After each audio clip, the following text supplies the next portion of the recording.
Ang laban na hinaharap po ngayon ay hindi lamang laban para kay Jojo Binay. Ito ay laban para sa bayan. Ito ay laban para sa bayan. At man tayo. Today on Rappler. Mga babayan, ito naman ang panata ko po sa inyo. Kung paano ko ibinuhos ang aking oras at kaalaman para tiyakin na ang mga taga-Makati ay magiging kasalo sa pag-unlad.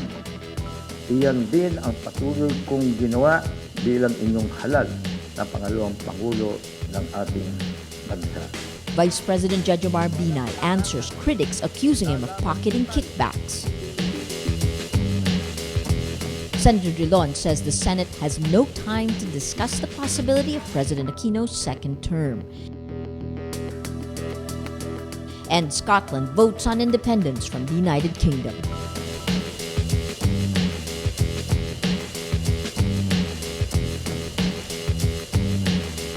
Hello, I'm Maria Ressa, and we are coming to you live from Tacloban City.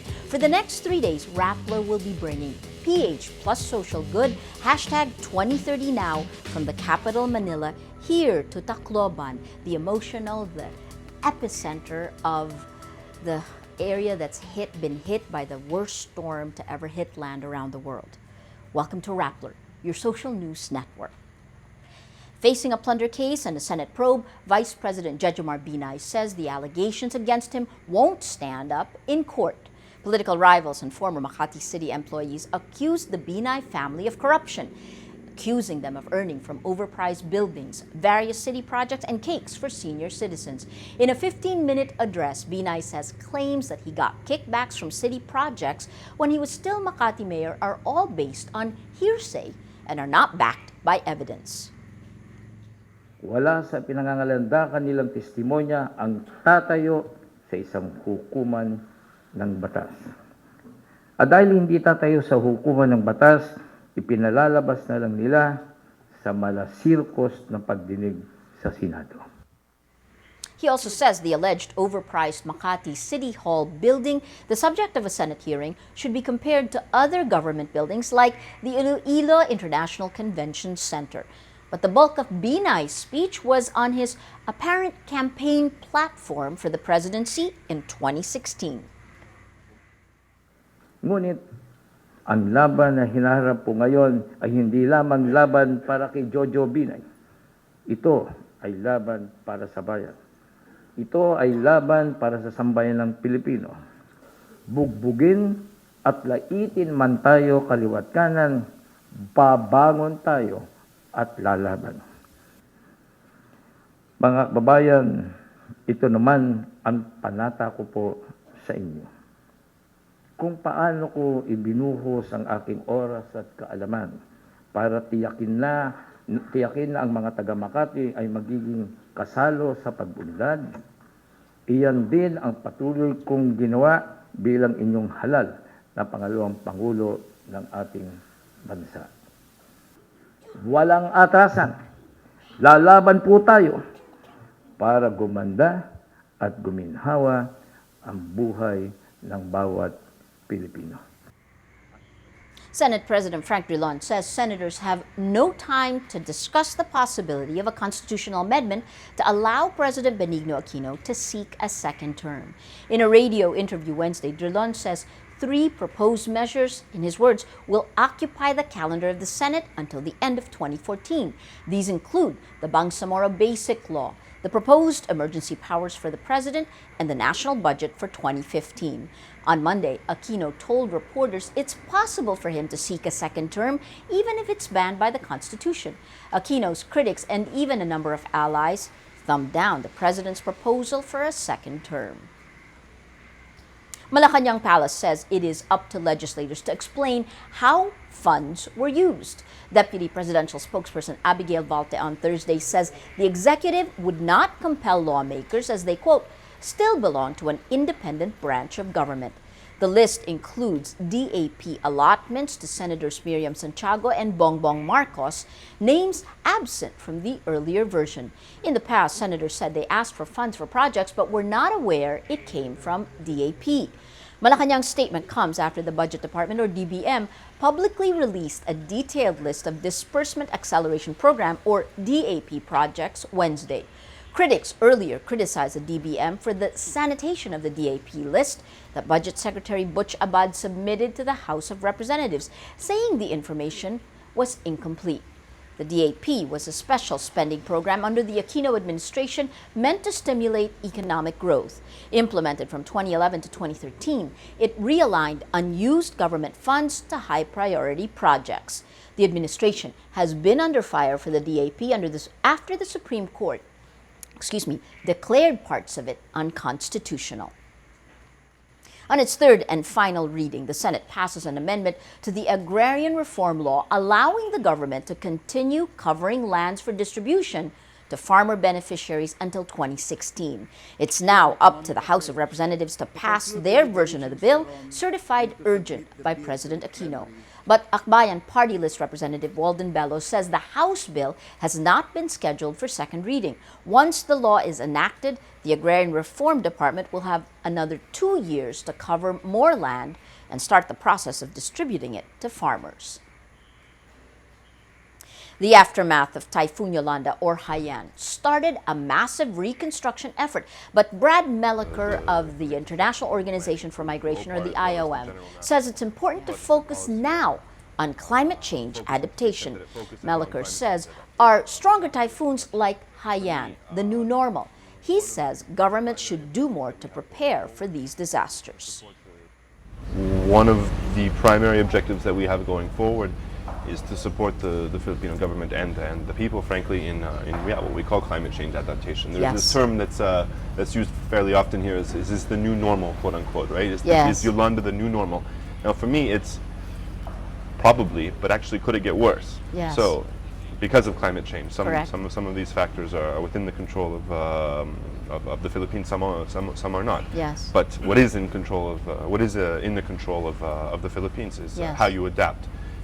How you create resilient infrastructure, how you train and drill the population, how you aim to reduce environmental vulnerability, replant mangroves, create natural barriers, all of these sorts of different things that I think need to be scaled up dramatically. You expect to stay in the strongest typhoon to ever hit land ravaged Tacloban City in Leyte, leaving millions without homes and livelihood. Sean Nang, director of the Haiyan Response Program at World Vision, says it's important for authorities and humanitarian agencies to intervene and help locals build back better in safer places. They are building back, but they're not necessarily building back better. Yes.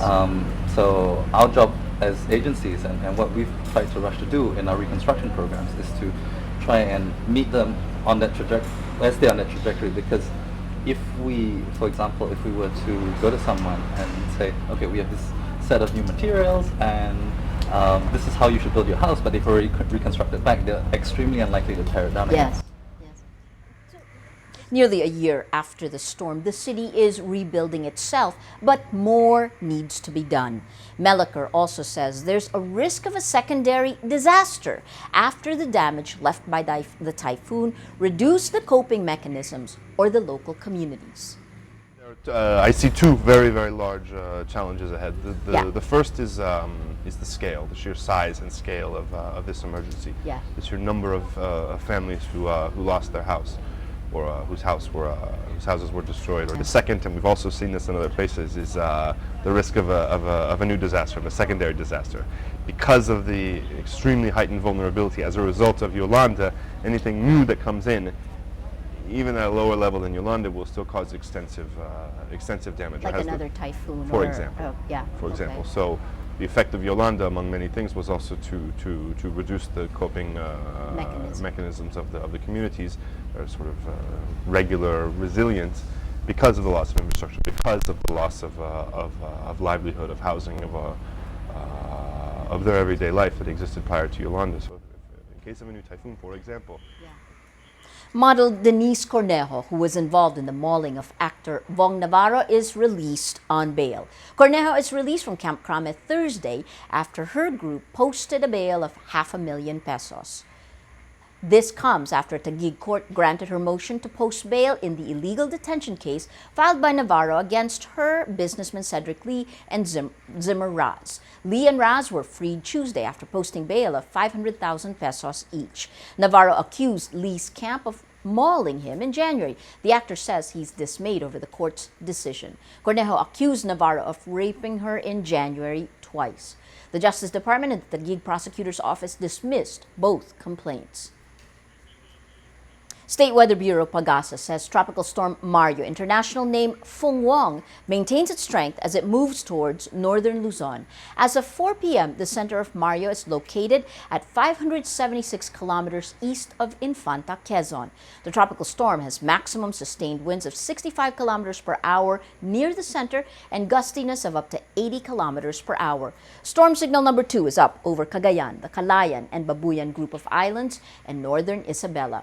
Signal number 1 is up over Catanduanes, the rest of Isabela, Northern Aurora, Quirino, Nueva Vizcaya, Ifugao, Mountain Province, Apayao, Kalinga, Abra, Ilocos Norte, and the Batanes group of islands. The combined effect of the storm and the southwest monsoon will bring moderate to heavy rains and thunderstorms in Bicol, Eastern Visayas, and Central Visayas. Mario is expected to be in the vicinity of Santa Ana, Cagayan by Friday afternoon.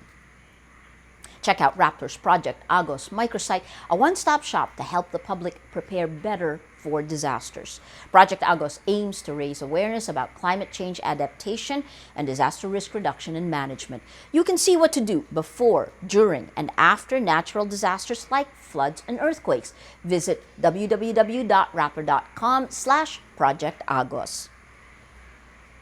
Scotland begins voting Thursday on whether to stay or leave the United Kingdom in a referendum that electrifies the nation. While the outcome looks too close to call, the pro-independence camp gets a surge of support in recent weeks. On Monday, British Prime Minister David Cameron made a last-minute bid to convince Scots to vote in favor of staying, warning the breakup would be, in his words, a painful divorce full of economic uncertainty. If Scots vote yes, it would end a union dating back to 1707 and could force Cameron to resign. About 4.3 million Scots are expected to be at the polls. Undecided voters will be crucial, with opinion polls suggesting only a few points difference between the yes and no camps. Polls close 9 p.m. or 6 a.m. Friday, Manila time. Let's now look at Rappler's WAP for today, a list of the 10 most important events around the world you shouldn't miss. At number 5, hundreds of Australian police conduct counter-terrorism raids across Sydney and Brisbane Thursday. Those detained are suspected of links to jihadist group ISIS or the Islamic State of Iraq and Syria. The operation comes barely a week after Australia raised its terror threat level to high as concerns grow over the return of militants from fighting in Iraq and Syria. At number 8, the Philippines climbs 3 notches from 34th place to 31st in the latest FIBA rankings. It's a welcome change, but Gilas Pilipinas head coach Chot Reyes says he's disappointed and not happy with it. Reyes says he felt the Philippines should have overtaken the longtime basketball rival South Korea after Gilas finished better in the recent FIBA tournaments. South Korea rises to 27th, 4 notches higher. And at number 10, a Chinese woman who sued an ex-boyfriend for, quote, violating her right to virginity gets $5,000 in damages. Shanghai media reports the woman found out her boyfriend was already married and sued him for swindling her out of her virginity. The two met online in 2009. The man denies having sex with the woman. For the full top 10, visit Rappler.com's-The Wrap.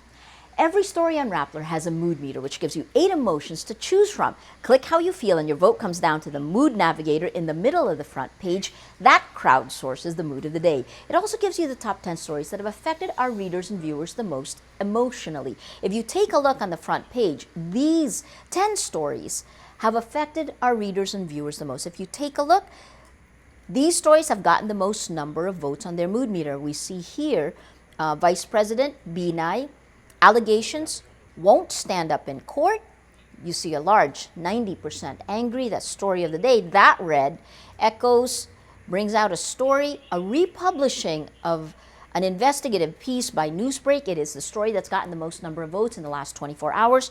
The Lord of Makati, can Binay explain his wealth?